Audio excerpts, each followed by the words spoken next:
انہوں نے کہا کہ سنا یہ ہے کہ دوران اذان اگر کوئی گفتگو کرنے میں مشغول رہے تو اس کو مرتے وقت کلمہ نصیب نہیں ہوگا، کیا یہ ٹھیک ہے؟ دیکھیں، یہ بعض بزرگوں کا قول ضرور ہے، ایسا نہیں ہے۔ اب اذان ہو رہی ہوتی ہے، لاکھوں مسلمان گفتگو کر رہے ہوتے ہیں، آپ کے گھروں میں گفتگو ہو رہی ہے، پھر آپ کے بازاروں کے اندر آپ دیکھ لیں گفتگو ہو رہی ہے۔ اسی طریقے سے اگر یہ مطلقاً لے لیں کہ جب اذان کے دوران گفتگو نہ کرو ورنہ کلمہ نصیب نہیں ہوگا، یہ تو نہیں فرمایا کہ قریبی مسجد کی اذان، دوسری اذان، پہلی اذان، دوسری، تیسری، چوتھی، اس کا مطلب ہے تو ساری اذانوں کے اندر آپ کو خاموش رہنا چاہیے، کیونکہ اس میں تو کوئی تخصیص ہی نہیں ہے کہ ایک اذان، دو اذان، تیسری اذان۔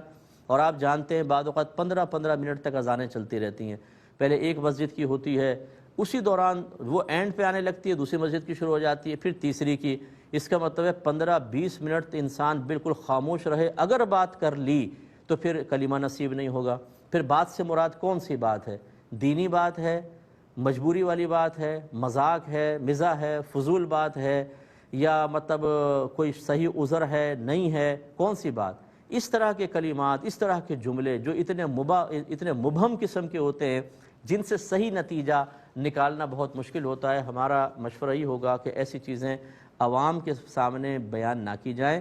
یا پھر یوں کہا جائے کہ بھئی اذان کے دوران چیخنا چلانا، توجہ نہ کرنا، یہ زمانہ رسول میں منافقین کا طریقہ تھا۔ ہو سکتا ہے کوئی اسی طریقے سے اذان کو غیر اہم اور معمولی سمجھ کر باتیں کرتا رہے تو اس کا ایمان ضائع ہو جائے، ہو سکتا ہے، بس اس سے زیادہ کی گنجائش نہیں ہے۔ اس طرح کی باتوں کو بیان کر کر کے لوگوں کو ڈرانا اور خود اپنے گھر والوں سے غافل ہو جانا۔ جو یہ بیان کر رہا ہو اس کے گھر میں دیکھیے گا، اس کی والدہ بات کر رہے ہوں گی، زوجہ بات کر رہے ہوں گے، بچے بات کر رہے ہوں گے، تو بھئی پھر اپنے گھر میں ایک بورڈ لگائیں بہت بڑا کہ دوران اذان اگر تم نے باتیں کی تو تمہارا ایمان تو گیا، اور اگر کوئی کرتا ہوا نظر آئے تو پھر اس کا مطلب مرتبہ اس کو کلمہ نصیب نہیں ہوگا، اتنا بڑا اس نے گناہ کیا، پھر توبہ کروائیں سب سے بار بار۔ لیکن کیا کوئی ایسا کرواتا ہے؟ بیان کرنے والا بھی کرواتا ہے؟ تو یہ خدا نہ خواستہ میں کوئی اس قول کو، یہ نہیں کہ میں کوئی اس میں کوئی نفرت ہے اس قول کے ساتھ کہ میں نے پہلے ٹھانی ہوئی تھی کہ یہ، لیکن ہمارا کام یہ ہے کہ ہم چیز کو صحیح طریقے سے آپ کے سامنے بیان کریں۔ بہت ساری باتیں ایسی معروف ہو چکی ہیں ہمارے معاشرے میں، ان کے بارے میں وہ بزرگوں کے اقوال ضرور ہیں، لیکن وہ محتاج تفسیر ہیں، محتاج تشریح ہیں۔ تشریح کے بغیر اگر آپ بیان کریں گے تو خواہ لوگوں پر خوف طاری ہوگا۔ اور یہ بھی آپ دیکھیں گے کہ جو اس خوف میں مبتلا ہوگا، یا آپ نے بیان کیا خوف میں مبتلا ہوگا، اسے ذرا جہنم کی وعید سنا کر اسے بدنگاہی سے روک کر دیکھیں، آپ اسے حرام کمانے سے روک کر دیکھیں، وہ خوف پیدا نہیں ہوگا، سنیں گے بھی نہیں۔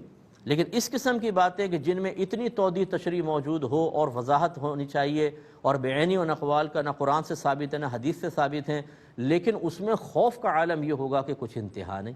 تو یہ مطلب تھوڑا سا ہمیں سوچنا چاہیے، ایسا تو نہیں کہ شیطان پیچھے کار فرما ہو کہ ہمیں ان چیزوں سے تو خوف دلا رہا ہو جن میں خوف زیادہ کرنا بھی نہیں ہے، اور ان میں بالکل بے خوف کر دیا جن میں خوف کرنا واجب ہے۔ جس طرح وہاں ہم گناہ گار ہوتے رہیں، یہاں اتنا گناہ کا معاملہ ہی نہیں تھا، یا گناہ کا معاملہ ہی نہیں تھا، اور ہم پریشان ہوتے رہیں۔ یہ اچھی طرح سمجھیں، علم کو سیکھیں، بات کو سمجھیں، ہر سنی سنائی بات پر فوراً عمل نہیں کرنا چاہیے۔